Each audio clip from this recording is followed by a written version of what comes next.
네, 7월 4일 월요일입니다. 오늘 아침 신문은 어떤 소식을 다뤘는지 짚어보겠습니다. 이현웅 아나운서가 주요 내용 정리해왔습니다. 어서 오세요. 안녕하십니까? 네, 첫 번째 기사입니다.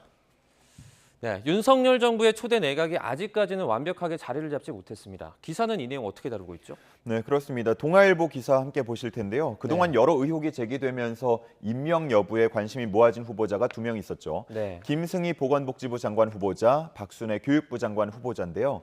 모두 인사청문 경과 보고서 재송 부시하는 끝났고요. 네. 윤석열 대통령의 결단만 남은 상황입니다. 동아일보에서는 김승희 후보자는 자진 사퇴 쪽으로, 박순애 후보자는 임명 강행 쪽으로 무게가 실리고 있다고 봤습니다. 네. 김승희 후보자는 여러 의혹과 관련해서도 여당에서 부정적 목소리가 나오고 있다는 점 주목했고요. 또 선관위가 정치자금법 위반 혐의로 수사를 의뢰했다는 점에서 임명에는 다소 부담이 있을 것이라고 봤습니다. 한편 박순애 후보자에 대해서는 이르면 이번 주에 임명을 강행할 가능성이 있다고 봤는데요. 음주운전에 대한 논란이 있지 않았습니까? 네. 근데 이게 적발됐던 게 2001년이기 때문에 꽤 오래되었고 임용 배제 사유로 보기는 어렵다고 결론 내린 것으로 전해진다고 했습니다. 한편 사의를 표명한 김창룡 경찰청장에 대한 사표 수리도 곧 이루어질 것으로 봤고요. 이르면 오늘 후임 청장을 지명할 예정이라고 했는데 대통령실 관계자 말에 의하면 후보로는 김광호 서울경찰청장, 윤익은 경찰청 차장이 검토되고 있다고 했습니다. 그리고 이 중에서도 김광호 서울청장이 좀 유력하다는 얘기를 전하고 있었습니다. 네. 그리고 이르면 오늘 김승겸 합동참모본부 의장 후보자도 임명할 거라는 내용도 함께 실려 있었습니다. 오늘 포함해서 이번 주 내에 인사가 좀 이루어질 흐름으로 보이는데요. 네. 관련 내용 주목해 보겠습니다. 네, 알겠습니다. 다음 기사 보겠습니다. 네, 이전 정권 관련된 얘기 같은데요.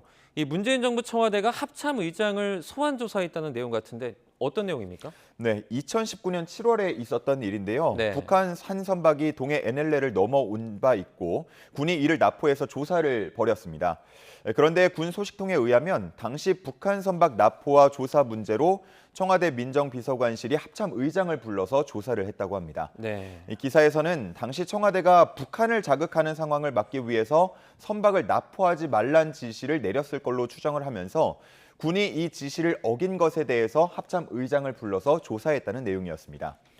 그러면서 비위 문제 같은 게 아니고 작전 조치와 관련해서 현직 합참 의장이 청와대의 민정비서관실 조사를 받은 건 이례적인 일이라고 봤습니다. 네. 조선일보에서는 당시 북한 선박을 납포하지 말라고 한 배경에 대해서 이른바 하노이 노딜 이후에 교착 상태에 빠진 남북 대화를 재가동하기 위해서 분위기를 조성하기 위해서라고 봤고요. 당시 박한기 합참의장이 문정부 정책기조에 고분고분하지 않았다고 하면서 일종의 길들이기 차원의 조사가 이루어진 것으로 본다는 내용도 있었습니다. 사실관계 확인을 위해서 조선일보가 당시 조사를 담당한 것으로 알려진 행정관에게 연락을 시도했는데 연결은 잘 되지 않았고요. 네. 문재인 전 대통령 측은 잘 모르는 사항이고 답변할 만한 내용도 아니라는 입장을 전했다고 합니다. 또 박한기 전 합참의장은 소환 조사를 받았다는 것에 대해서는 부인하지 않으면서 구체적인 이야기는 하고 싶지 않다는 입장을 밝혔다고 합니다. 네. 다음 기사입니다.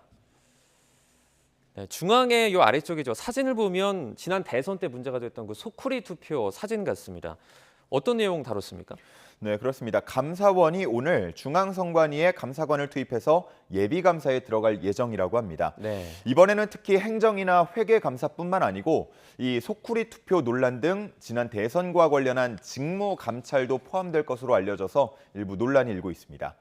중앙선관위는 감사원이 직무감찰을 하는 건 선관위의 독립성과 중립성을 해칠 우려가 있다고 반발하고 있는 상황인데요.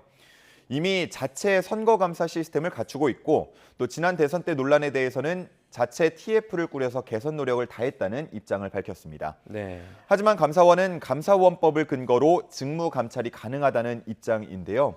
선관위의 내부 반응을 보면 논란이 컸던 사안인 만큼 일회성 감찰로 받아들이자는 입장도 있는 반면 한 번 뚝이 무너지면 뒷감당을 할 수 없다면서 전례를 만들지 말자는 입장이 우세하다고 합니다. 네.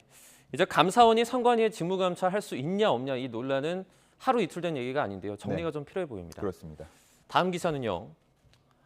네, 이번에 정해진 최저임금 관련된 9,620원 내년 최저임금 관련된 내용입니다.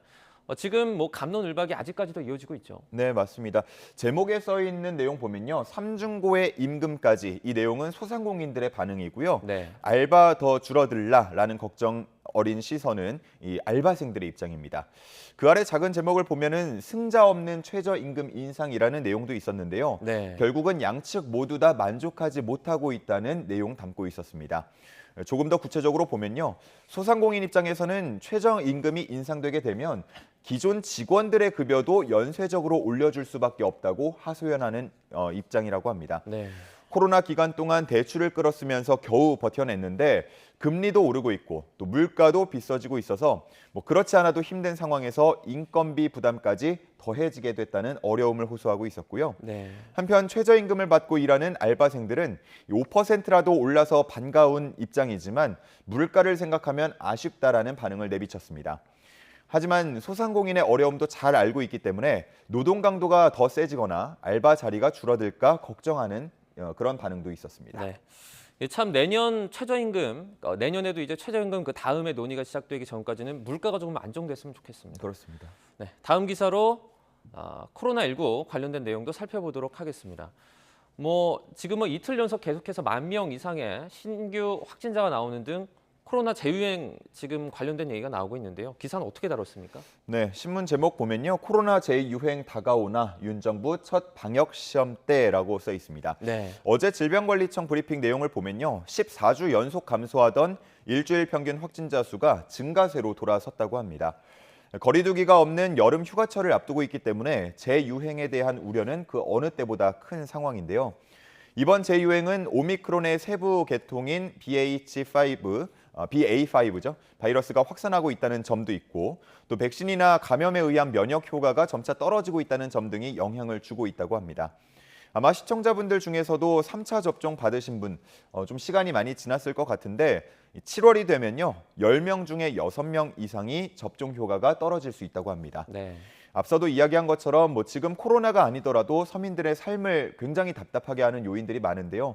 여기에 코로나 재유행까지 덮치면은 정말 상황이 심각해질 수 있겠습니다. 어제도 오후 9시까지 거의 6,000명 가까운 확진자가 나왔는데 일주일 전과 비교하면 2,500여 명 증가한 수치입니다. 그동안의 경험을 잘 살려가지고 이 재유행만큼은 막아주길 바랍니다. 네. 이제 과학 방역을 강조했던 정부의 적절한 대응도 기대해 보겠습니다. 다음 기사는요. 네, 제목을 보면 요즘 영화관이 유독 시원한 이유. 뭡니까, 이유가? 그 이유 보면요. 여름 하면은 보통 공포 영화가 많이 나오기 때문에 좀 네. 시원할 수 있고 혹은 요즘 너무 덥다 하니까 에어컨을 좀 많이 틀었나 이렇게 생각하실 수도 있을 것 같은데 네. 사실은 그게 아니고요. 영화 표값이 호러이기 때문이라고 합니다. 네. 코로나 때 영화관 못 가다가 최근에 좀 오랜만에 영화 보러 가신 분들도 좀 계실 텐데 아마 표값에 놀란 분들도 적지 않으실 것 같습니다. 코로나 이전에는 1인당 10,000원 정도 하던 영화값이 이제는 주말 기준으로 15,000원까지 올라왔다고 합니다. 네. 그러니까 다시 말해서 2명이서 가서 영화 보고 팝콘이라도 좀 먹으려고 하면은 한 5만 원 정도 내야 되는 상황까지 닥친 건데요. 영화관 측은 코로나19 이후에 적자가 누적이 됐기 때문에 경영 위기를 피하기 위해서는 어쩔 수 없는 가격 인상이라고 말하고 있습니다. 네. 작년 기준으로 우리나라 극장 요금이 12.6% 정도 올랐다고 하는데요. 작년 물가 상승률 3.6%를 감안하더라도 상승폭이 꽤나 컸고요. 다른 나라들과 비교해도 더 많이 오른 수준이기 때문에 부담스럽다는 반응들 연이어서 나오고 있습니다. 네. 이 표값이 호러다. 상당히 기억에 남는 내용입니다. 마지막 기사 보도록 하겠습니다. 네, 얼마 전에 우리가 이제 누리호 성공하지 않았습니까? 그에 이어서 이제 다누리도 준비 중인데 이건 이제 달 탐사선이죠. 예, 그렇습니다. 한국일보 기사 보시면요. 다누리 발사의 의미에 대한 내용을 싣고 있었습니다. 네. 다누리가 이제 내일 인천공항을 출발해서 미국으로 향할 예정입니다. 네. 우리 시간으로는 8월 3일 오전 8시 20분쯤 발사될 예정인데 성공을 한다면 2023년 2월부터 1년 동안 달을 탐사하는 임무를 수행하게 됩니다. 기사에서는 우리가 달 탐사에 나서는 이유를 크게 3가지로 정리를 하고 있었는데요. 첫 번째는 달은 돈이 된다입니다. 네. 대표적인 예로 달에 있는 광물 헬륨-3를 들고 있는데 이걸 이용하면 원자력 발전보다 5배의 효율을 내면서도 방사성 폐기물이 나오지 않는다고 합니다. 네. 우주 한 대 분량인 25톤만 가져오더라도 미국 전체에서 1년 동안 사용할 수 있는 에너지를 만들어낼 수 있다고 합니다. 또 심지어는 태양풍에 의해서 달에 계속 퇴적이 되기 때문에 고갈될 우려도 없는 광물 자원이라고 합니다. 그리고 두 번째는 지구의 비밀을 찾아낸다인데요. 달은 진공에 노출되어 있기 때문에 처음 생겨났을 때 상태를 그대로 보존하고 있을 것으로 추정이 되고 있습니다.